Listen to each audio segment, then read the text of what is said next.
रजत का घर छोड़कर सभी चली जाने वाली है अपकमिंग एपिसोड में, क्योंकि सभी के आत्मसम्मान को बहुत ज़्यादा ठेस लगी है, क्योंकि रजत ने उस पर आरोप लगा दिया है कि तुम मुझसे ज़्यादा अपने जो तुम्हारा बेस्ट फ्रेंड है उस पर ध्यान देती हो, तुम मेरे पर बिल्कुल भी ध्यान नहीं देती हो। मतलब कि उसने एक तरह से कहूँ तो इस तरह से कह दिया है कि तुम इससे शादी करना चाहती थी तो तुमने इससे शादी क्यों नहीं की, मुझसे शादी क्यों करी है। अपकमिंग एपिसोड में आप सबको देखने को मिलेगा कि सभी को ये बात बहुत ही ज़्यादा बुरी लगेगी और वो अपने आई बाबा के घर पर आ जाएगी रजत का घर छोड़कर, और वहाँ आकर बहुत बुरी तरह से रोने लगेगी। इतनी ज़्यादा दुखी हो जाएगी कि अचानक से उसकी तबीयत भी बिगड़ जाने वाली है और रोती रोती अपनी आई से कहेगी कि आई, ये हमेशा मेरे साथ ही क्यों होता है, जिसे मैं दिल से चाहती हूँ वो हमेशा मेरा दिल तोड़ देता है। आई, मेरे ही साथ क्यों होता है, जबकि मैं सच्चे मन से उसके घर परिवार और उसको अपना लेती हूँ, उसके बाद भी हमेशा मेरे साथ ही ऐसा क्यों होता है।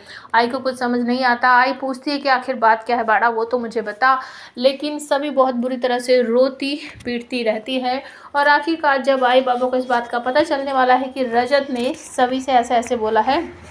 तो वो बहुत ही ज़्यादा दुखी होंगे कि हमें बिल्कुल भी यकीन नहीं हो रहा है कि रजत ऐसा बोल सकता है। दूसरी तरफ जब रजत को सच्चाई का पता चलने वाला है तो वो बहुत ज़्यादा पछताएगा, अपनी मम्मी के सामने रोएगा और कहेगा कि मुझसे बहुत बड़ी गलती हो गई, मुझे ठीक से पता कर लेना चाहिए था, मुझे इस तरह से बिना सोचे समझे सभी पर उंगली नहीं उठानी चाहिए थी, मैंने उसके आत्मसम्मान को ठेस पहुंचाई है, अब वो कभी भी मेरी बात नहीं सुनेगी। मैं अपनी ही गलतियों की वजह से हमेशा अपने पार्टनर को खो देता हूँ, मैं ओवर कॉन्फिडेंस हो जाता हूँ मम्मी, मैं बात की सच्चाई का पता लगाने की कोशिश ही नहीं करता। सभी ठीक कहती है कि मैं गुस्सैल हूँ और गुस्से में मैं बहुत सारे काम जो है वो बिगाड़ देता हूँ। मम्मी रजत को समझाती है कि बेटा थोड़ा सा समय दो, ये जो परेशानी हमारे ज़िंदगी में आई है वो भी धीरे धीरे करके ठीक हो जाएगी, सभी मान जाएगी, तुझे उससे जाकर माफ़ी मांगनी पड़ेगी, उसे समझाना पड़ेगा, मुझे पूरा विश्वास है कि वो तेरी बात ज़रूर सुनेगी और तुझे माफ़ कर देगी। सच्चाई पता चलने के बाद क्या रजत सभी के पास जाएगा और सभी से माफ़ी मांगेगा और सभी इस बार उसे माफ़ कर पाएगी या नहीं,